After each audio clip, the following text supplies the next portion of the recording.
시작하겠습니다. 2025년 6월 7일, 하나님 나라 2PM 토요 줌 모임을 시작하겠습니다.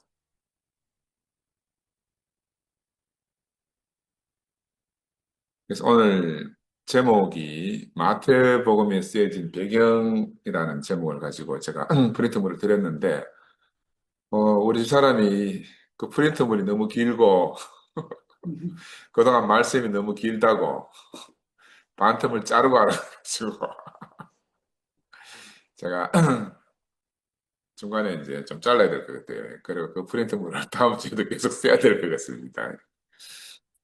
이상하게 이제 일주일 내내 이 말씀 묵상하면서 하다 보면 계속 시간이 지나면 하루 지나면 또 덧대주고 하루 지나면 덧대주고 하루 지나면 계속 늘어나는 거라. 그리 짧게 하려고 해도 또 늘어나고 또 늘어나고 이렇게 돼서 죄송하고 오늘 하여튼 최대한 또 누구는 또 이제 말이 빠르다고 조금 더 천천히 하고 그런 주문도 들어오고 이렇게 해서 제가 하여튼 맞춰서 한번 해보겠습니다. 오늘 그 마태복음 1장 1절 아브라함과 다윗의 자손 예수 그리스도의 세계라. 이게 마태복음 첫 시작하는 문장입니다. 그 성경은 대체로 이 첫 문장이 참 중요한 메시지를 담고 있어요. 대부분. 창세기 1장도 보면은 태초에 하나님이 천지를 창조하셨다. 이미 그 큰 범주를 선포하시고 그 세부적인 말씀을 이렇게 진행이 되지 않습니까? 그죠? 마찬가지로 마태복음도 예수 그리스도의 세계를 먼저 선포하고 그 세계 안에서 이 말씀이 진행되어진다. 이렇게 보여지거든요. 우리가 지난주 이제 우리는 그 모든 족속으로 제자를 삼고 아버지와 아들과 성령의 이름으로 세례를 주며 또 그 제자들이 보고 들은 것을 전하라 하는 이런 명령을 받았다는 것을 우리가 같이 교제했습니다. 이 명령을 받았다기보다는 제자들이 그렇게 인식했다 저는 그렇게 보여져요. 그리고 이 경계 없이 모든 족속으로 하여금 예수 그리스도의 세계 안으로 돌이키도록 그렇게 복음을 전하러 가라 하는 거지 않습니까? 그렇지? 이건 다른 말로 말하면 사람들로 인해서 만들어진 인위적인 장벽들이 있습니다. 인위적인 경계가 있고 이런 것들이 다 허물어지는 것을 이 마태와 제자들, 마태의 공동체는 그런 것들을 경험한 것 같아요. 그래서 그 모든 경계와 벽이 허물어진 세상, 새로운 차원의 세상, 바로 예수 그리스도의 세계에 대한 새로운 인식을 그들이 가진 거죠. 그렇죠? 그걸 다른 말로 말하면 부활한 예수 안에서 그런 놀라운 인식을 가졌다. 이렇게 성경에 기록해 놓은 겁니다. 그래서 그들이 인식한 너무너무 놀랍도록 이 새로운 세계는 마태복음 1장에 탁 돌아왔어. 이제 아브라함과 다윗의 자손 예수 그리스도의 세계라 이렇게 선포하고 시작을 합니다. 제가 마태복음 처음을 어디 시작했는지 이제 여러분들 다 까먹었을 것 같은데 2년 전에 1년 한 반 전에 제가 신년절 말씀 우리 새해를 시작하면서 신년절 절기의 말씀을 가지고 제가 마태복음을 시작했습니다. 그때 이제 의도는 왜 그런가 하면은 하나님 나라를 선포해야 되겠다 하는 생각이 제 안에 강력히 들었어요. 그래서 하나님 나라에 대한 메시지를 처음 시작을 했고 그리고 나서 이제 우리가 많은 마태하고 함께 이렇게 이제 긴 여행을 한 다음에 예수가 십자가에 죽으시는 그 유월절로 대치되는 십자가 예수가 죽은 사건과 부활한 예수의 사건. 이게 이제 마태복음에서는 마지막으로 나옵니다. 근데 이스라엘 사람들이 그 지키는 절기는 유월절이 제일 첫 번째 절기예요. 그리 이 우리가 음력 양력 서로 재듯이 유대인들도 종교력이라는 그 달력이 있고 그 다음에 그들이 일반적으로 믿고 있는 일반 백성들이 지키는 달력이 따로 있는 거라. 그래서 이 시차가 있습니다. 그 종교력 안에서는 그 종교 중심인 종교력 안에서는 6월절이 처음이라. 근데 일반적으로 백성들이 지키고 있는 달력은 그 신년절이 첫 번째 절기입니다. 그래서 이런 차이가 있거든요. 그런 의미를 가지고 제가 마태복음 사실 이때까지 해왔는데 오늘은 이제 마태복음 1장 1절로 들어가는데 이 마태복음 1장 1절은 저는 옛날에 종교 안에 있을 때 또 말씀을 들을 때 그냥 너무 따분하다. 막 족보가 막 누가 누굴라고 막 이런 거 나오니까 이거 왜 길게 써놨노? 우리가 그냥 일상적인 시간 안에서 예수의 부활 생명을 전혀 모르는 상태에서 마태가 어떤 인식을 가지고 이 복음서를 썼는지를 모르는 상태에서 이 복음서를 보면 복음서가 참 지루하거든요. 마태복음 시작이. 그래서 제가 신년절로부터 시작해가지고 쭉 여러분하고 긴 여행을 한 다음에 부활한 예수를 만나는 장면을 가지고 오늘 이제 마태복음 1장 1절로 돌아온 겁니다. 그러니까 여러분 잘 기억해 보세요. 이 엄청난 말씀이라 아브라함과 다윗의 자손 예수 그리스도의 세계라고 선포하게 된 이 마태와 마태 공동체의 그 인식 안으로 우리가 함께 가야 돼요. 그래서 오늘 이 마태가 전하고자 하는 그들 공동체가 전하고자 하는 복음의 내용, 마태 복음은 다른 말로 말하면 마태의 복음입니다. 마태의 복음이라. 그지? 그 마태의 복음의 내용은 전체가 다 예수 그리스도의 세계라는 거예요. 예수 그리스도의 세계. 이게 이제 마태복음 제일 끝에 갔을 때 모든 족속에게 복음을 전하라 하니까 그 모든 족속들이 다 예수 그리스도의 세계 안으로 부름을 받고 와야 된다 하는 대전제가 깔려 있습니다. 그러니까 이 마태는 관심이 어디에 있는가 하면 하나님께 관심이 있는 게 아니에요.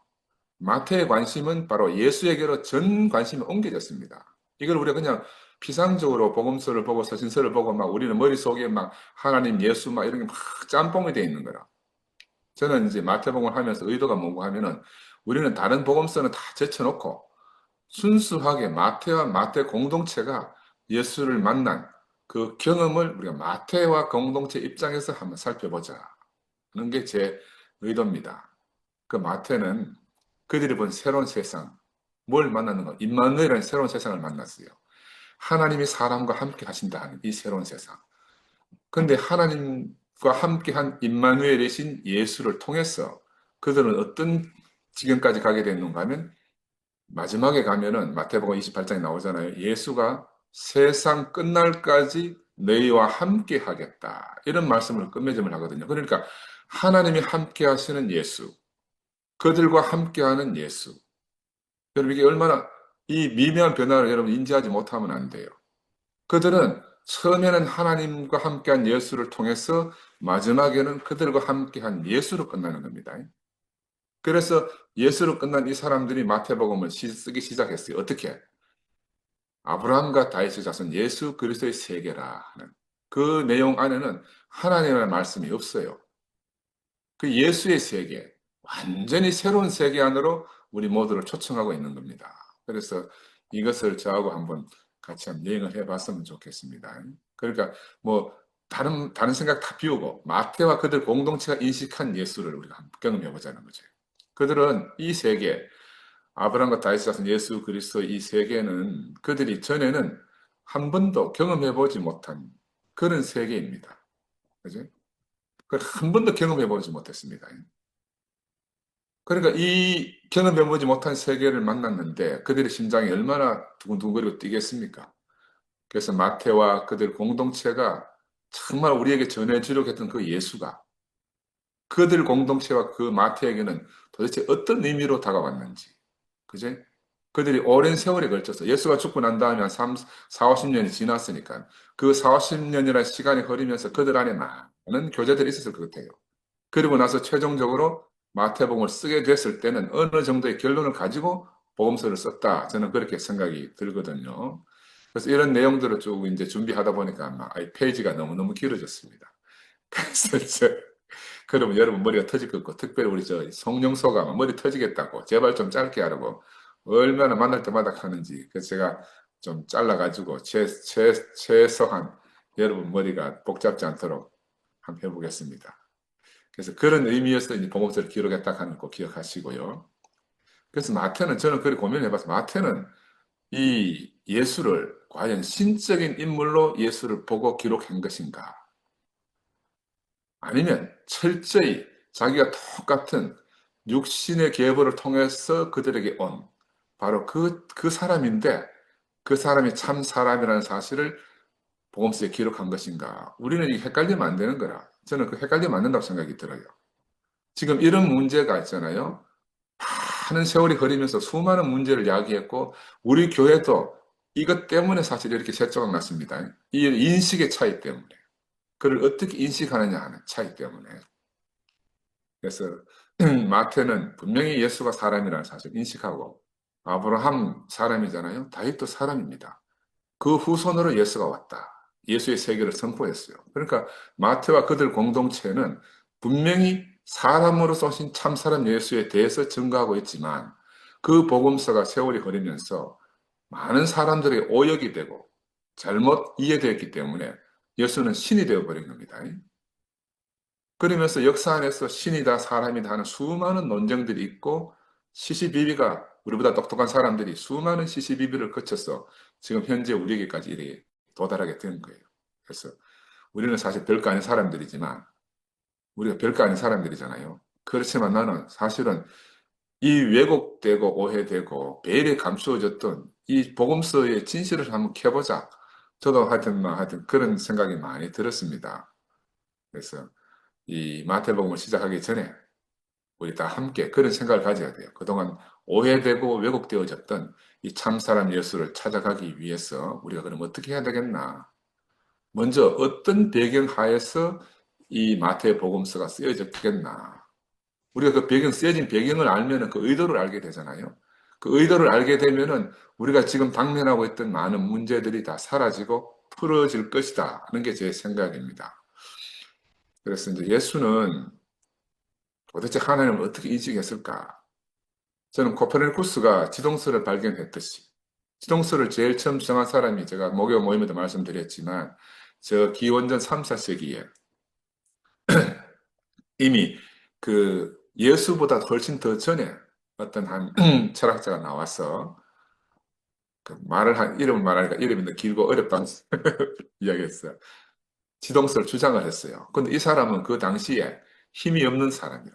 그 당시에는 플라톤이라든지 아리스토텔레스라든지 그 유명한 당대 유명한 철학자들이 그 신관을 가지고 철학관을 가지고 또 과학관을 가지고 천동설을 이미 주장하고 있었는 거라. 그러니까 자기가 지동설을 주장해봐야 말빨이 안 먹혀요. 분명히 자기가 보기에는 지구가 태양을 주위로 돌고 있는데 근데 그 시대의 모든 사람들의 인식이 플라톤과 아리스토텔레스의 그런 철학관, 과학관 안에서 사람들이 살고 있으니까 자기 말이 말빨이 안 먹힌 거라. 그냥 지나갔습니다. 그런데 그보다 한 1800년이 지나고 나서 코페르니쿠스가 나왔어. 코페르니쿠스는 그 사람하고 코러스라는 사람하고 뭐가 차이가 나는가 하면 측정할 수 있는 장비가 좀 있었어, 코페르니쿠스는. 그래서 자기가 수학적인 계산을 해보니까 지구가 태양을 돌고 있다는 걸 발견한 거예요. 1800년이 지나고 났어. 그런데 그 시대는 모든 종교가 다 태양 중심설이 아니고 지구 중심설이라는 그런 과학관을 가지고 있잖아요. 그 말을 못하는 거라. 그러다가 또 좀 한참 세월이 흘러서 갈릴레오가 또 그걸 지지했지만 갈릴레오도 재판받으면서 살래 죽을 해가지고 결국은 또 살기 위해서 슬그머니 하고 물러나왔잖아요. 이런 거 마찬가지입니다. 지금 예수에 대해서도 똑같은 일인 것 같아요, 저는. 히브리 성서 안에 계시되어진 예수는 하나님의 모양과 형상으로 지은 참 사람의 의미가 무엇인지를 아마 처음 발견한 사람 같아요. 제 개인적으로는. 모든 생명의 원천으로서 하나님이란 존재를 처음 인식한 분이 예수가 아니겠나. 그래서 생명의 원천으로 하나님의 존재를 인식했기 때문에 자기 생명의 원천인, 자기 생명의 근원인 아버지로서 처음 불렀던 사람이에요. 우리 내 생명의 근원이 누구예요? 내 아버지잖아요. 이런 의미에서 예수 자신, 다른 말로 하면 모든 사람의 모든 만물의 생명 가진 모든 것의 그 근원이고 원천이신 분을 하나님으로 지칭한다는 사실을 인식하게 된 거죠. 그래서 그 생명을 자기 처음 인식한 생명의 근원인, 이 원천인 이 하나님을 자신의 생명 안에서 자신으로 진실되게 살아낸 사람이 아니겠나. 저는 그렇게 여겨지는데 이제 제 혼자만의 생각이니까 여러분이 듣고 또 이제 뭐 다르게 생각하셔도 제가 할 말은 없습니다만 제가 오늘 마태복음을 풀어가면서 여러분에게 이제 한번 말씀을 드려보는 겁니다. 그래서 예수는 달리 말하면 그랬어요. 이런 생각을 가지고 살았기 때문에 자기 원천이고 생명의 근원으로서 하나님의 개념에 대한 개념을 가지고 그는 십자가에서 죽을 때뿐만이 아니고 일상적 삶 안에서도 전적으로 우리 삶의 본이 됐고 우리의 원형으로 사셨다는 겁니다. 그 십자가에만 문제가 있는 게 아니고, 우리가 동일한 게 아니고, 전적으로 인생으로서 그 삶을 전체를 살고 가셨다는 거예요. 그래서 우리는 그 예수의 흔적을 찾아가야 돼요. 그 사람을 찾아가는 여행을 제가 마태복음이 쓰여진 배경부터 이제 한번 찾았어. 이제 풀어보고 싶다는 거죠. 그래서 제가 교회가 이 난리통에 빠지고 난 다음에 저도 머리가 터졌습니다. 와, 도대체 내가 믿는 예수는 어디가 찾아야 되노? 그지? 그동안 믿고 따라왔던 이 목사님이 엉뚱한 소리를 자꾸 하고 있으니까 내가 미치겠더라고요. 그래서 좀 그동안 막 짧은 시간 내에 수많은 사람들의 신학자, 철학자, 많은 사람들의 책을 내가 할 수 있는 대로 많이 읽어보고 또 내하고 접목이 되는 사람은 또 접목하는 대로 또 깊이 파보기도 하고 하면서 그 중에서 이제 최종적으로는 이제 뭐 제가 몇 번 말씀드렸잖아요. 존 셀비 스폰 주교, 성공의 주교. 이분은 다른 사람들은 예수의 포커스를 맞추거나 그리스도의 포커스를 맞추거나 전부 이런 쪽에 관심을 가지는데 이 사람은 그 백그라운드를 살펴서 예수를 새롭게 인식하는 걸 보고 아, 내가 답답했던 것들이 좀 풀어졌어요. 그래서 우리가 그동안 가지고 있던 기존 관념들을 우리가 과감히 벗고 전혀 새 복음서를 지금 들어간 입장에서 새로운 입장에서 복음서를 이렇게 볼 수 있는 눈을 저한테 열어줬어요. 아마 형제 여러분들도 읽어보신 분은 읽어보셨겠지만 그래서 마태복음에 대해서 이제 스퐁 주교는 이분은 몇 년 전에 돌아가셨어요. 마태복음이 어떻게 쓰여졌는가? 마태복음은 우리가 지금 알듯이 예수의 전기가 아니다. 예수의 일대기가 아니다. 이 마태복음서는 해당 그 당시에 이 예수를 따르던 제자들과 많은 사람들이 어디로 갔는가 하면은 예수가 죽고 나서 그들은 늘 다니던 유대교 회당 안으로 갈 수밖에 없는 사람들이에요. 베드로하고 몇몇 제자들은 갈릴리 바닷가로 고기 잡으러 갔을지 몰라도 대부분의 예수를 따르는 사람들은 그들이 원래 다니던 유대교 회당 안으로 돌아간 거라. 그래서 회당 안에 가서 유대교를 따르는 사람들과 함께 그 회당 예배에 참석한 거죠. 그러면서 이제 저는 생각해 보니 그래요. 해당 예배 들어가서 함께 참여하다 보니까 그 구약 성서 창세기부터 저 신명기까지가 1년 동안 이렇게 낭독이 된다고 하는데 또 예언서도 낭독이 된다고 하는데 그런 성경을 낭독되는 걸 늘 들으면서 누가 생각이 났겠어요. 그 군데군데마다 그들이 만났던 예수가 생각났을 거라고 저는 생각이 들어요. 그래서 그들은 수십 년이 지나면서 그들 공동체 안에서 그들이 같은 인식을 가지고 함께 교제했던 그 예수에 관한 어떤 인식이 있죠, 인식. 그 초상화라고 표현할 수 있는데 그런 인식을, 초상화를 마태복음이라는 이 복음서를 통해서 그려낸 것이다. 이제 이 스포그 주교는 뭐 그런 대충 그런 내용으로 이렇게 복음서를 보고 있더라고요. 그래서 이 스폰 교수의 주교의 견해에 따르면 마태는 예수 이야기를 갖다가 유대인들이 즐기는 일곱 절기가 있습니다. 아까 제가 말씀드린 대로 6월절부터 시작해서 쭉 지나가는 절기가 있어요. 이 절기에 따라서 그 절기마다 예수를 대입해서 풀어낸 것이 마태복음서다.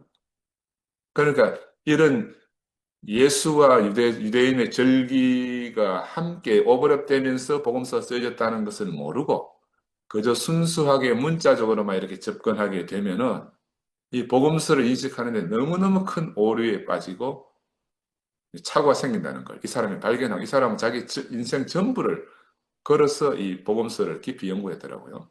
그래서 제가 다시 한번 이제 들어가면 우리가 본 마태복음서 끝이 뭡니까? 마태복음의 끝은 예수의 복음, 곧 마태의 복음인데 그 끝이 어떻게 장식되고 있는가 하면은 모든 민족을 향해서 열려 있는 것으로 마지막에 끝나요. 모든 족속에 복음을 전하라는 거. 모든 민족이 찾아가서 아버지와 아들과 성령의 이름으로 세례를 주고. 그러니까 이 마태의 복음의 끝이 열려 있습니다. 열려 있는 거라. 닫혀 있는 것이 아니고. 난 이게 너무너무 중요하다고 생각이 들어요. 모든 족속에 열려 있다. 이것을 마태복음은 선포하고 있는데, 그래서 그 열려진 그 세계가 예수가 세상 끝날까지 함께 할 세계라는 겁니다. 끝이 열려진 세계. 바로 그 세계를 다른 말로 말하면 아브라함과 다윗의 자손 예수의 세계라는 거죠. 끝이 열려졌다. 닫힌 것이 아니다는 거죠. 그 열려졌다는 말을 하는 사람은 어떤 닫힌 세계에 대한 어떤 인식을 가지고 열려졌다고 말하지 않겠어요, 그죠? 그래서 복음서 시작에서 오늘 복음서 시작 마태복음 1장 1절로 돌아오면은 그 열려진 세계가 어디로 연결되는가 하면 아브라함과 다윗의 자손 예수 그리스도의 세계로 연결되는 거야. 이게 열려진 세계, 모든 족속에 열린 그 세계가 바로 예수의 세계다. 그래서 이거는 마태는 어떤 의도가 있는 것 같아요. 어떻게 한 세계에 끝나 십자가에 못 박혀 죽은 예수가 죽은 예수가 부활하셔서 자기들을 찾아오셔 가지고 온 사방 온 모든 민족의 복음을 전하라고 하는 그 끝나고 다시 사신 그분을 가지고 마태복음이 처음 시작으로 돌아왔다. 그러니까 한 세계의 끝남은 곧 또 다른 세계의 새로운 시작이다. 이게 너무너무 그 복음서가 끝과 시작만 봐도 그 안에 엄청난 함의를 가지고 있다는 걸 알고 봐야 됩니다. 그래서 우리가 크로노스 시간 제가 말씀을 많이 드렸잖아요. 그냥 역사적인 시간은 끝이 나면 그냥 끝이 나는 겁니다.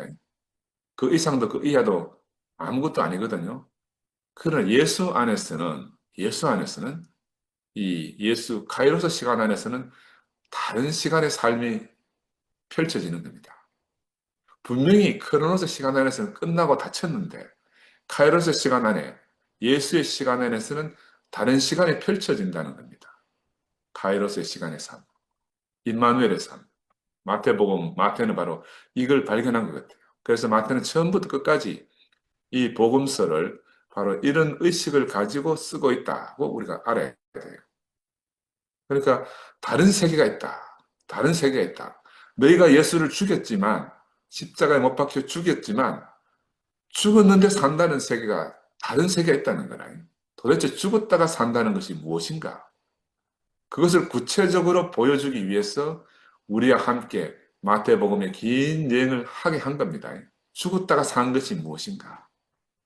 우리가 죽었다가 살면 다 신이 되는 게 아니잖아요. 예수가 죽었다가 살아났다고 해서 예수가 신이 되는 것은 아닙니다. 그래서 이 말은 그, 그 사람이 아니면 도저히 알 수 없는 말이에요. 죽었다가 산다는 말을 하는 그 사람이 아니면 우리가 우리 개념에 도대체 죽었다가 산다는 것이 무엇인가? 이렇게 할 수밖에 없는 겁니다. 이걸 성경은 니고데모가 도대체 죽었다가 다시 사는 거, 거듭난다는 게 무엇입니까? 어머니 뱃속에 들어갔다 나오는 것이 거듭나는 겁니까? 이렇게 반문할 수밖에 없는 그런 말이라는 거죠.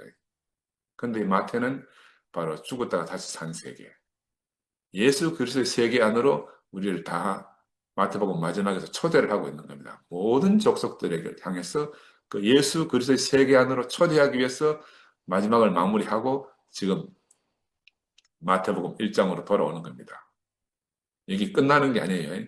시작과 끝이 이렇게 연결되어 있습니다. 그래서 도대체 죽었다가 산다는 게 무슨 말인가? 죽었다가 산다는 것이.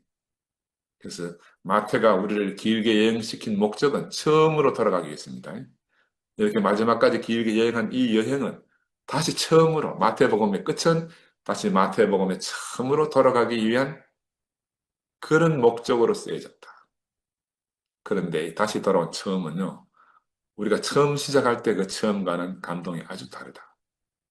우리가 처음 시작할 때 마태복음을 펼치면, 이 쪽보가 너무 답답하다.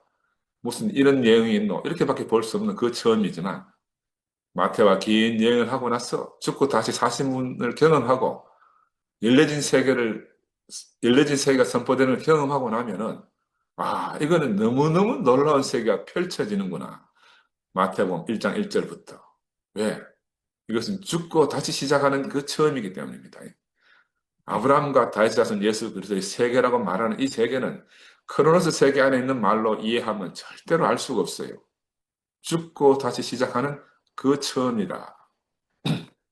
그래서 우리는 이제 이 마태복음 시작을 카이로스의 시간, 임마누엘의 삶 안에서 이 복음서를 봐야 될 것 같아요. 그래서 마태가 진정으로 우리에게 전해주고자 한 것은 하나님이 사람과 함께한 임마누엘 예수, 그 참 사람 예수가 세상 끝날까지 우리와 함께 한다는 사실을 마태복음은 선포하고 있거든요.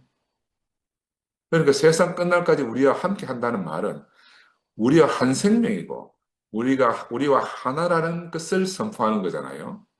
그럼 이게 깊이 생각해야 돼요. 우리하고 한 생명이 하나라는 사실. 왜냐하면 어떻게 세상 끝날까지 우리와 함께 하겠습니까? 여러분, 무엇이 우리와 함께 끝까지 함께 하겠어요? 저는 이 말씀을 깊이 묵상하면서 그런 생각이 들었습니다. 우리 자신이 아닌, 우리 자신이 아닌, 다른 사람, 누가 우리와 세상 끝날까지 함께 할 수 있겠어요? 여기, 내 앞에 있는 우리 자매님, 황봉수 자매님하고 저하고 부부로 살지만, 우리가 한 사람의 끝날까지 함께 할 수 있겠어요? 한 사람 먼저 한 사람 남잖아요. 영원히 그렇게 함께 할 수 있는 사람 자체가 없어요. 누가 함께 하겠습니까? 그 함께 한다는 그분은 곧 우리 자신이라. 예수가 내가 세상 끝날까지 너희와 함께 하겠다 했을 때 그 함께 한다는 예수는 바로 우리 자신이에요.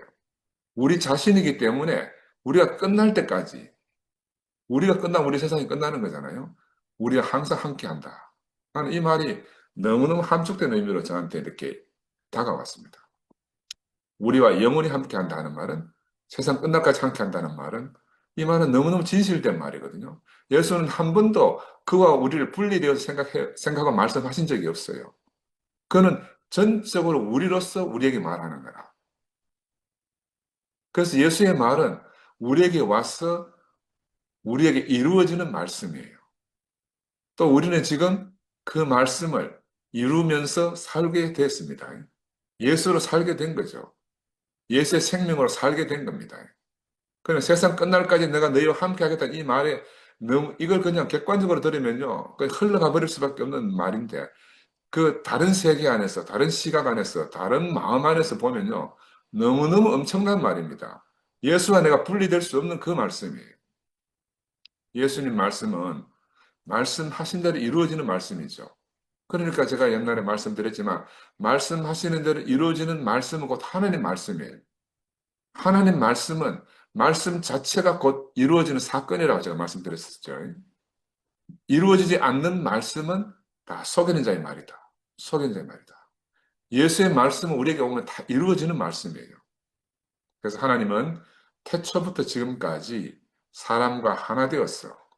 하나님 자신의 경륜을 펼치기를 소원하시고 그래서 당신의 모양과 형상으로 창조하셨다고 기록되어 있지 않습니까? 그래서 오래전 아브라함을 먼저 불러내셨고 이스라엘을 애굽에서 건져내셨잖아요. 그런데 이제 예수 안에서 하나님은 자신의 모든 경륜을 완성하신 겁니다. 이것을 마태가 봤는데 얼마나 큰 충격으로 마태한테 다가왔겠습니까? 이스라엘의 모든 역사가 창세 이후의 모든 역사가 이 한 사람 안에 집약되어져 나타났다는 것을 보게 된 겁니다. 근데 집약되어져 나타난 이 예수가 다른 사람이 아니고 바로 마태 자신인 거라. 마태 자신이에요. 그 얼마나 충격적이겠어요. 이제 이 말씀 하나님의 열매, 말씀 하나님의 열매가 참 사람 예수 안에서 이루어졌다 하는 것이 마태가 본 사실이고 마태는 이 사실을 지금 온 천하에 선포하고 있는데 예수의 말로 선포하는 게 아니고 자신의 말로 선포하는 거예요. 자신은 예수를 말하지만 예수와 자신이 하나가 돼서 이 말씀을 하고 있는 거죠.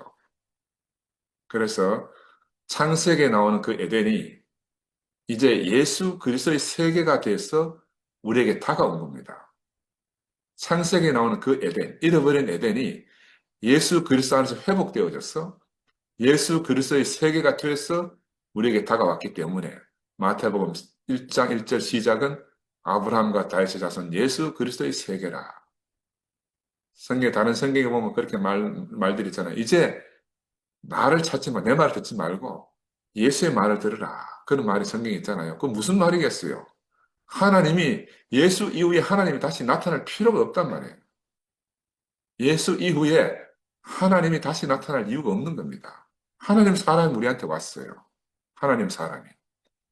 근데 그 하나님 사람이 우리와 하나도 다르지 않는 사람이라는 거야. 참 사람. 그래서 이 이 생명의 열매가 이제 30배, 60배, 100배로 번성해서 예수를 따르던 제자들과 또 수많은 예수 추종자들 속에서 자라나가지고 2000년 후에 지금 우리들에게까지 생명 주는 영으로 드디어 도달하게 된 겁니다. 그 예수 그리스도의 세계가 오늘 우리에게까지 펼쳐지게 된 겁니다. 야, 하나님이 다른 신이 필요하셨겠습니까? 뭐 이거는 너무너무 상식적인 문제라. 하나님이 계시고 하나님 존재하신다고 하면 하나님이 다른 신이 필요했겠어요? 하나님 절대적으로 필요한 것은 참 사람 한 사람이 필요했던 거죠. 참 사람이 필요했습니다. 그런데 어떻게 해서 2000년 동안이나 이런 사실들이 왜곡되고 오해되어져 왔는가? 우리가 이걸 이제 풀어봐야 돼요. 왜 그런 일이 있었는가? 그래서 이제 그런 말씀을 준비하다 보니 너무 길어져가지고 제가 오늘 할 수 있는 만큼 하고 좀 자르려고 합니다. 신이 필요한 사람들이, 신이 필요한 사람들이 있습니다. 세상에 살면은. 그 신이 필요한 사람들이 예수를 신으로 만드는 거잖아요. 우리 그걸 알게 되면 우리는 예수를 신으로 여길 필요가 없어요. 예수를 신으로 여길 필요가 없어요. 그런 의미에서 우리는 마태복음을 새로운 시각 안에서 펼쳐서 마태가 우리를 이끌어가는 대로 그런 여행을 해보기를 제가 간절히 소원하거든요. 나는 그동안 교회 생활하면서요, 늘 말씀을 들으면서도 한쪽으로는 이 목사님 해석해주는 그 예수가 너무너무 시원하고 좋았어요. 그런 한편에서는 이 목사님이 딱 막힌 부분이 있거든요. 어떤 부분에서는. 예를 들면 어떤 말로 표현하는 거는 원숭이가 네 조상이 되면 좋겠냐. 하나님이 네 시작이면 좋겠냐. 이런 말은 참 맞는 말 같아요. 참 맞는 말 같지만 한편으로는 모든 족속과 모든 민족을 아우를 수 없는 말씀이에요. 이거를 창조론을 믿는 사람과 진화론을 믿는 사람을 분리하는 말씀이에요. 그런데 예수는요, 우리를 창조론, 진화론 이런 거 전혀 상관이 없이 우리를 통으로 하나로 보신 분이에요. 통으로. 나는 이 모든 것을 여러분하고 좀 허심탄회하게 이렇게 새로운 시간 안에서 끌고 가서 만나보고 싶고, 그동안 우리를 답답하게 하고 가려놓았던 것들을 하나씩 벗겨갔으면 좋겠습니다. 그러다 보니 제가 말이 빨라지기도 하고 길어지기도 하니까 용서해 주시고, 그래서 그 풀리지 않는 나만의 의문이 있었어요. 그래서 저는 내 속으로 나만의 해석을 가지고 성경을 이해하고 목사님 말씀을 듣고 살았는데, 그렇지만 이걸 깨놓고 뭐 형제 여러분들하고 공유하거나 이렇게 할 수 없는 어떤 부분이 있었거든요. 그러다가 교회가 이 그리스도의 몸된 교회가 엄청나게 훼손되는 이런 아픔을 우리가 함께 겪었잖아요. 아, 근데 이건 전화위복이 되었습니다, 저에게. 제가 그래서 전혀 새로운 시각으로, 새로운 관점에서, 아, 우리 말고도 하나님에 대해서, 예수에 대해서 알고자 하는 많은 사람들이 있었을 건데, 왜 그런 생각자들의 많은 것들을 왜, 우리가 등한시할 일이 뭐 있나. 그래서 제가 정말 많은 사람들을 접해봤습니다. 그래서 아까 시작할 때 말씀드렸지만 그 수많은 선각자들 중에서 그래도 우리 교회 형제들과 함께 합리적으로 접근해 볼 수 있는 사람이 바로 이제 성공의 신부인 이 존 쉘비 스펑 주교가 가장 적절하겠다는 생각이 들었고요. 복음서를 접하면서 새로운 해석학적 시각을 저에게 가지게 했고 또 한편으로 많은 공감을 가지게 했고 우리가 이 형제들 속에 그리스도의 몸된 교회로 사는 우리들이기 때문에 이분의 의견들이 충분히 수용이 되더라고요. 충분히 수용이 돼. 나는 그런 면에서 이할래 목사님이 참 놀라운 분인 게 너같이 경직되고 딱딱한 사람, 종교적 시각을 벗어날 수 없는 사람에게 그 내 껍질을 완전히 해체시켜 준 거는 정말 놀라운 것 같아요. 내가 그런 단계를 거치지 않았으면 내가 더 나은 어떤 것으로 나아가는데 저도 많이 힘들었을 건데 사실은 이 목사님과 우리 교회 형제자매들과 함께 교회 생활을 하면서 저도 많은 틀이 없어졌거든요. 많이 없어졌어. 그러면서 이런 것들을 받아들일 수 있는 그런 시각을 가지게 됐는데 그래서 제가 이번 책을 보면서 갑자기 내 마케트 한쪽 가슴이 탁 트이는 그동안 호흡을 한쪽 가슴밖에 안 했거든. 한쪽으로 호흡한 거라. 한쪽은 막혀 있었어. 그 이분을 탁 접하고 나니까 아이고 가슴이 두 가슴을 호흡하니까 얼마나 막 숨이 쉬어지는지. 그렇지만 또 모든 사람이 저와 같을 수는 없을 거 아니겠습니까? 그래서 이 사람은 전통적 기독교 안에서는 이단으로 치부됐어요. 그래서 그 성공회에서도 변방으로 이렇게 밀려나신 분이에요. 이상하죠? 이상하게 있잖아요. 생명에 접하는 사람들은요, 다 그렇게 밀려나는 신기한 경험이 있습니다.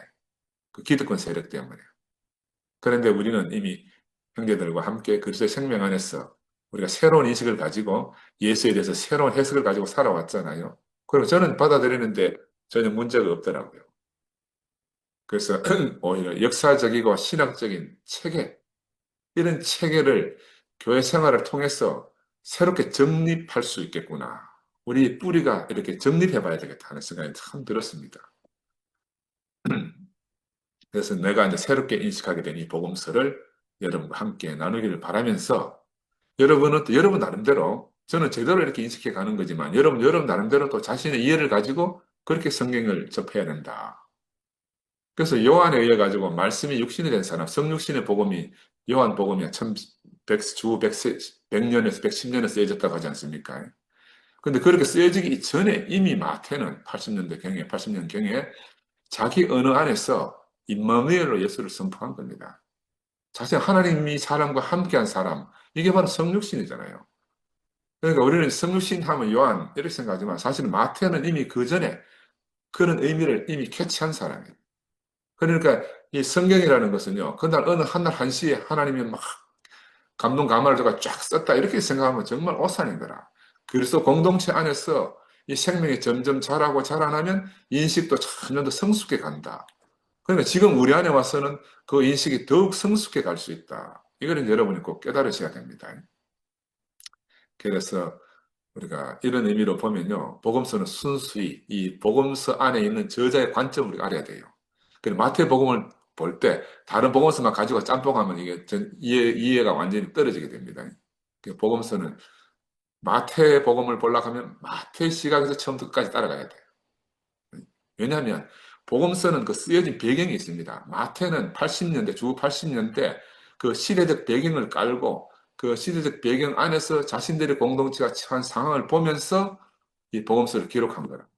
그러니까 요한이 주 100년경에 요한이 처한 그 시대에 그들이 처한 환경과 지금 마태 공동체가 처한 환경의 시대적 배경은 또 다른 겁니다. 그런 배경을 알고 그런 배경 하에서 복음서가 쓰여진 것을 우리가 이해하면 우리의 인식이 얼마나 넓어지겠어요. 얼마나 넓어지겠습니까? 그래서 획일화된 관점으로 접근하면 복음서를 그렇게 접근하면 우리의 이해도는 정말 너무너무 수준이 떨어질 수밖에 없게 된다 하는 게 제가 드리고 싶은 말씀입니다. 그래도 우리는 이미 다른 복음서 내용들 이미 알고 있잖아요. 그러니까 들어도 자꾸 섞이는 거야. 머릿속에서 막 자꾸 섞인다고.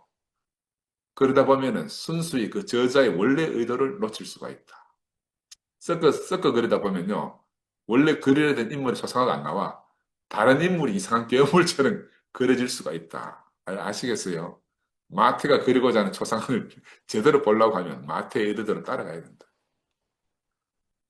그래서 토요주 모임에 들어오는 시간만은 순수히 마태의 시각 안에서 우리가 복음서를 해석하고 접했으면 합니다. 그래서 이 마태복음의 전체적인 개요는 임마누엘로 표현돼. 임마누엘, 하나님과 사람이 함께한 우리 중심에 있는 그 신성, 하나님 생명. 이것을 마태가 예수 안에서 발견해 나가는 그런 여정을 기록해 놓은 겁니다. 그런 여정을. 바로 그런 사람들에 대해서 기록해 놓은 것이에요. 그래서 마태복음은 도대체 우리가 사람이 된다는 것의 진정한 의미가 무엇인지를 밝혀 놓은 겁니다. 사람은 우리가 그동안 기독교 안에서 가지고 있던 원죄라는 어떤 틀에 박힌 개념이 있잖아요. 부정적이고 왜곡되어져 있던 사람에 대한 인식의 틀을 다 깨부수는 겁니다. 마태복음에 그런 내용이 없어요. 우리가 지금 덮어쓰고 있는 것은요. 덮어쓰고 있는 것은 원죄설 하는 게 있잖아요. 누가 만들었어요? 여러분이 그 유명한 교부 어거스틴이 만드는 거라 원죄설. 우리는 원죄 안에 딱 갇히게 된 겁니다. 원죄. 원죄를 선악과가 또 연결시켜가지고 하여튼 그런 프레임 안에서 무엇이 나왔어요. 그 선악과와 생명과라는 두 프레임이 만들어진 겁니다. 저는 지금 마태로 돌아가자 하는 거는 그 프레임 만들어지기 이전의 세계로 가자. 프레임이 만들어지기 이전의 세계로. 그래야 프레임에서 벗어날 수가 있습니다. 우리의 삶에 임마누엘이라는 정말 신성하고 거룩한 소명과 힘을 주는 그런 복음서가 바로 마태복음서입니다. 그죠? 이 마태복음서는요, 우리들이 살면서 자연히 우리 스스로의 안전을 추구하기 위해서 만들어 놓은 벽들이 있잖아요. 경계선들. 이런 것을 다 해체하기 위해서 쓰여진 복음서입니다.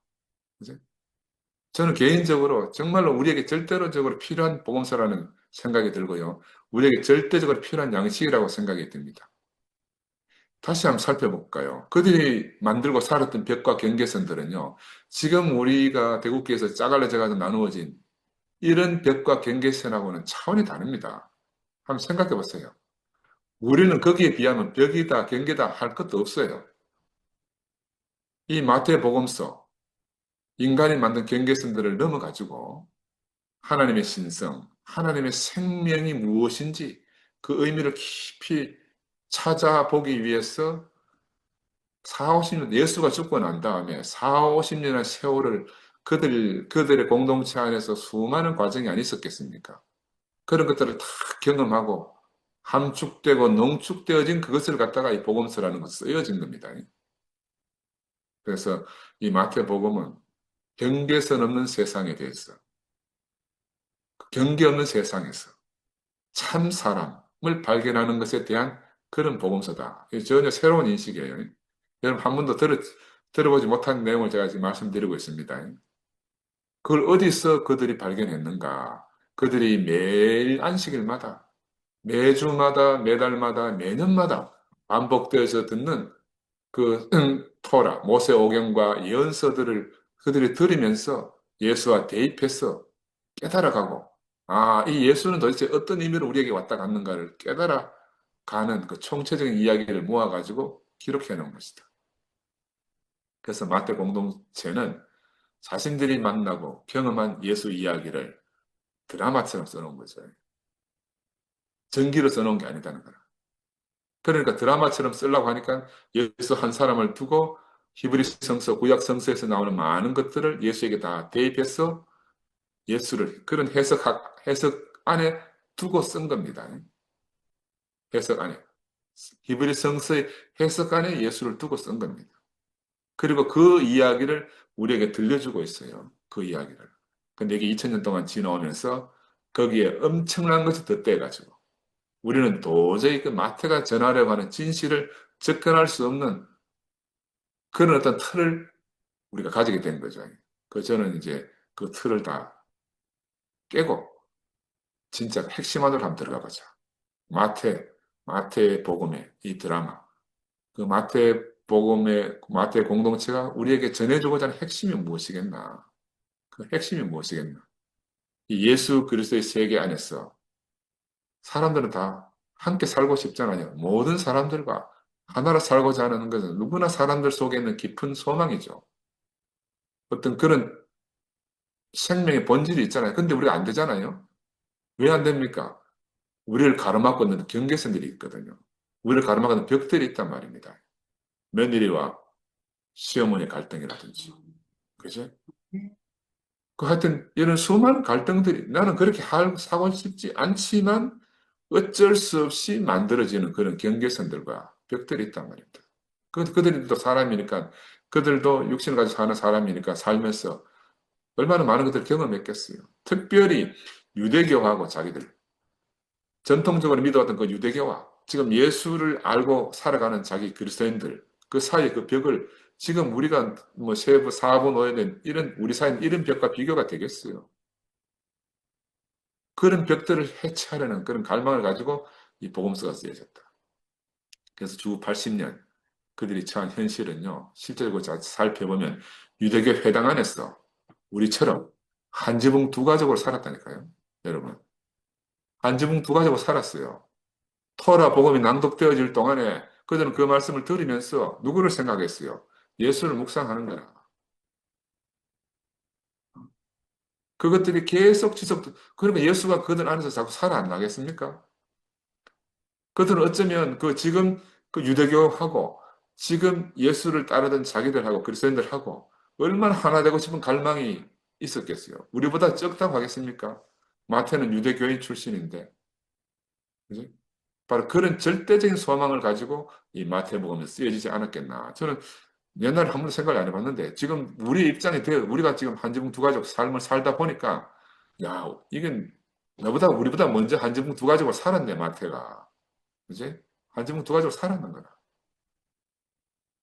그래서 회당 안에서 모세 오경과 그 구약 예언서가 낭독될 때마다 얼마나 또 양심이 갇히게 됐겠어요. 내가 버리고 온 예수, 모른다 하고 떠나온 그 예수가 골골이 생각나는 거라. 이사야서가 낭독될 때, 야, 그 예수가 생각이 안 나겠어요? 잊어버리고 싶은데, 현실적으로는. 왜? 나무에 달린 자마다 저주받은 자를 했는데, 그 저주받은 자를 잊어버리고 싶은데, 복음서를, 낭독되는 복음서를 들으면 생각이 나는 거야. 기억이 희미해지기는커녕, 시간이 가면 갈수록 더 또렷해지는 한 사람이 있단 말이에요. 더 또렷해지는 한 사람. 그 그리고 지금 마태 공동체가 생활하는 이 시대 사람들은 4, 50년이 지났으니까 이 사람들은 예수를 몰라요. 태반에 예수와 만난 적이 없던 사람들일 수 있습니다. 그럼 이 사람들은 그저 구전으로만 예수에 대해서 듣고 있는 거라. 구전으로만. 우리가 창세기부터 구약 성서도 구전으로 전해지다가 바벨론 포로 시기에 이제 문서화됐다고 제가 말씀을 드렸지 않습니까? 마찬가지로 신약 성서도 마태가 복음서를 전하기 이전에 계속 구전되어져 예수에 대한 이야기가 흘러온 거죠. 그런데 구전되어지다가 왜 문서를 기록했겠어요? 이거 다시 나는 내 혼자서 플래시백, 내가 내 혼자 영화를 필름을 싹 처음으로 돌려보면요. 바벨론 포로가 돼가지고 성전이 싹 다 무너졌을 때 구전되어진 걸 문서화시키고 싶은 생각이 강렬하게 들은 거라, 유대교 사제들에게. 지금 멀쩡하게 된 성전이 있잖아요. 주후 70년이 되니까 싹 다 무너져 버린 거라. 티토스 해가지고. 그지? 야, 그러니까 성전에 돌 위에 돌 하나도 남기지 않고 싹 무너진 것을 보니까 이거 구전으로만 계속 하다가는 답이 있겠습니까? 그들이 구전으로 입으로 뭐 안식일마다 이렇게 말한다고 했어. 이것이 영원하는 보장이 어디 있겠어요? 아마 그들은 그런 절대적인 소명감 때문에 아마 문서화 시키지 않았겠나. 난 안 물어봤지만은 제 혼자 그냥 내피셜입니다. 그러니까 아마 복음서를 써야 되는 어떤 절대적인 동기가 그들 안에서 발생했을 거라 저는 생각이 들어요. 문서로 저장해야 될 필요성이 생겼을 거다. 그러니 우리가 이런 것들, 이런 백그라운드를 보고 마태복음서를 보면요. 그냥 예수에 관한 정기다. 이렇게 생각하면 절대로 안 됩니다. 이런 의도를 가진 마태가 복음서 전반부에서부터 어떻게 쓰는지 압니까? 유대인과 이방인의 경계를 다 포함해서 모든 민족의 경계선들을 넘어서는 게 뭐가 있어요? 드라마를 쓰면은 동방박사 별입니다.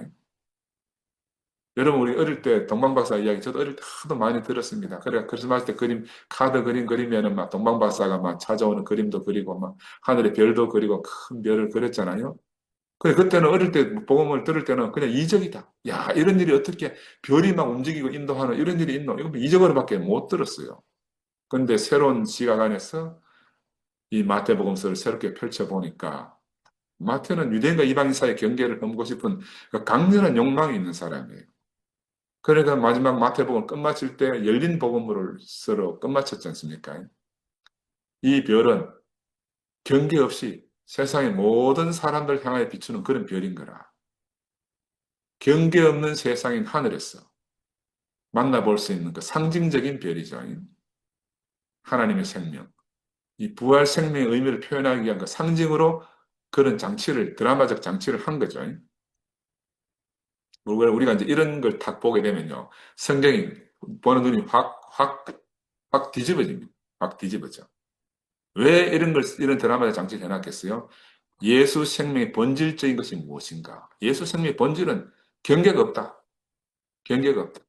바로 우리로 하여금 그 예수 생명의 본질적인 것을 인도하기 위해서 이런 드라마적 장치를 쓰게 된 거죠. 우리가 이걸 깨닫게 되면요. 우리는 정말 완전히 새로운 인식의 세계 안으로, 바로 카이로스 시간 안으로 들어가게 됩니다. 이걸 우리 이 목사님이 이어서 걸렸잖아요. 뭐, 성경을 보니까 막 신화적 이야기도 많이 있고, 이적 이야기도 많이 자기가 뭐 이거 인정할 수도 없고 안 할 수도 없고 막, 그러니까 막 신화적 이야기 막 나오니까 고마워 성질 나가지고 막 그래 다 알겠다 뭐 모든 게 신화라 하더라도 뭐 예수가 십자가에 죽은 것만 사실이라 하더라 볼트마이라는 사람이 이래 갖고 지금 우리 교회가 이 작살이 난 거예요. 나는 그걸 풀어보고 싶은 겁니다, 여러분. 형제 여러분과 함께 우리의 문제도 풀어보고 싶고 기독 교신이 또 가르쳤던 것도 해결해 보고 싶은 저도 강렬한 갈망이 있어요. 바로 이 신화적 이야기가 의미하고 있는 그 상징하고 있는 그들은 그들의 언어의 한계가 그거밖에 그러니까 카이로스 세계를 말해주고 싶어도 언어가 한계라. 그러니 신화적 언어를 표현할 수밖에 없잖아요. 그런 우리 신화적 의미를 그들이 말한 신화적 의미를 우리가 이해하면요. 바로 예수의 세계로 곧장 우리가 들어가게 된 겁니다. 블랙홀에 빨려 들어가듯이 쫙 들어가는 겁니다. 그러니까 신화라는 말 때문에요. 이상한 교리를 만들 필요가 전혀 없어요. 저는 이 이야기를 11시에 해주고 싶어. 어느 날 때가 되면. 너가 제발 좀 눈 좀 떠라. 어? 눈 좀 떠라. 이 목사님이 말하는 게 하나님의 말씀이 아니다. 예수도 인간이듯이 이 목사님도 인간이다. 어? 세상에 수많은 선각자들이 만들어 놓은 지식을 왜 우리가 무시할래? 그런 거 다 활용해서 우리가 참 사람 예수를 인식해 가는데 우리의 지침이 되면 얼마나 좋습니까? 땅이라는 것은요. 부족과 민족마다 경계를 가지고 있습니다. 그러나 하늘의 별은 경계 없이 누구에게나 어디서든지 다 열려져 있는 겁니다. 이게 바로 예수라. 마태는요, 이 장치를 복음서 첫머리부터 쓰고 있는 거라. 우리가 이런 걸 다 깨닫고 나면요, 이거 그냥 문자적으로 복음서를 보겠습니까? 이런 밑바닥에 깔려있는 정말 놀라운 그 의미를 놓치면요, 한낱 기적으로 문자적 의미에서만 갇혀가지고 야, 메시아가 왔으니까 하늘의 별이 움직이고 동방에서도 박사들이 그걸 깨달아 보고 막 예배드리러 온다. 이런 참 일차원적인 그런 의식 속에 갇힐 수밖에 없죠. 근데 우리는 다행히도 더욱에 와서 그런 의식은 많이 탈피했지 않습니까? 탈피했다고 해서 끝난 게 아니에요. 내가 지난주에도 말씀드렸지만 뱀이 탈피 한 번 하고 끝납니까? 계속 탈피해야 돼. 또 생명이 자라면 또 껍질 벗고 나와야 되고 또 생명이 자라면 또 껍질 벗고 나와야 돼요. 우리는 지금 탈피 중입니다. 우리는 뱀이 그물을 벗듯이 우리를 덮고 있는 그 어떤 관념, 어떤 개념 그런 것들을 지금 벗어나고 있는 그런 과정 중에 있습니다. 그러니까 형제자매 여러분들이 조금 혼란스러울지라도 우리가 여기서 이기고 나가야 되는 거라. 그 동방의 현자들이 누구예요? 바로 이방인입니다. 이방인. 그 복음서는 처음부터요. 예수가 시작했던 이 보편적 왕국 하나님 나라. 이 이방인들도 하나님 나라가 다 반대하고 있다 하는 것을 상징적으로 보여주는 거다. 상징적으로. 유대인과 이방인이 하나 되는 세계. 우리 노래 많이 부르잖아요. 유대인과 이방인이 하나. 근데 노래는 하는데 우리 의식은 분리라. 우리 의식은 분리되어 있는 거라. 영서가 모두가 끝이 났다고 부르잖아요. 불러.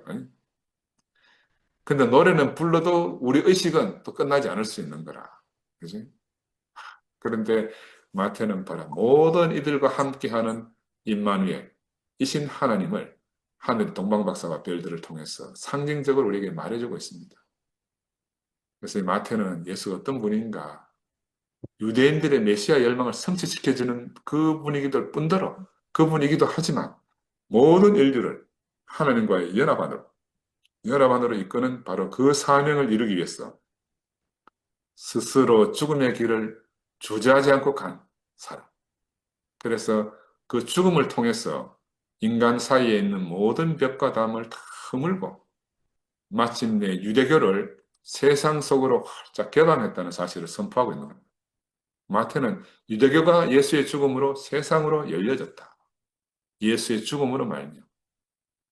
저는 그래서 이 사실을 사실 여러분께 말씀드리면서도 아이고 내가 참 얼마나 편협한 사람인지 너무너무 깊이 반성을 많이 했습니다. 여러분 저보고 다들 그렇게 답답해하는 사람 많이 있죠. 뭐 나름대로 이유는 있어요. 나름대로 이유도 있고 합당한 이유도 있어. 하지만 내가 받은 예수의 생명이 참이라면 마태가 전하고 있는 이 생명과 내가 받은 이 생명이 같은 생명이라면 내가 가지고 있는 어떤 틀과 관념을 이제 이 마태 앞에서 해체시키지 않으면 안 된다 하는 게 명확하게 드러난 겁니다. 어떤 틀도 가지고 있으면 안 된다. 어떤 틀도 가지고 있으면 안 된다. 우리는 그동안 틀이 없다고 자랑했습니다. 그런데 허물을 벗고 나니까, 아, 우리가 덮어쓰은 틀이 진짜 두꺼운 틀이라. 진짜 두꺼운 틀이라. 엔간해서는 찢어지지도 않아요.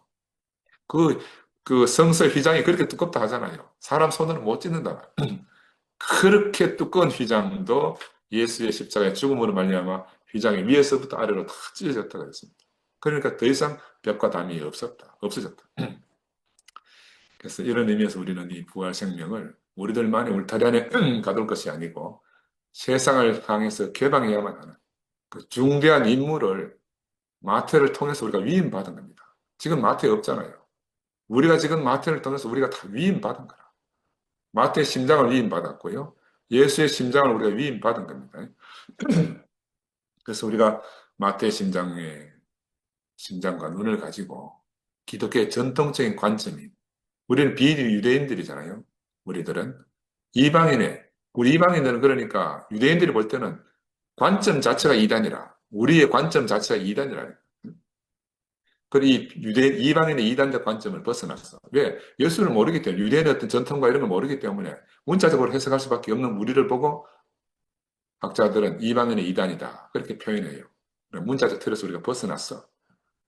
이 아까 제가 앞에 잠시 맛배기를 마태복음 들어가기 전에 맛배기를 보여준 동방박사 대리라는 이런 개념처럼 이런 신화적 의미를 새롭게 대하면요.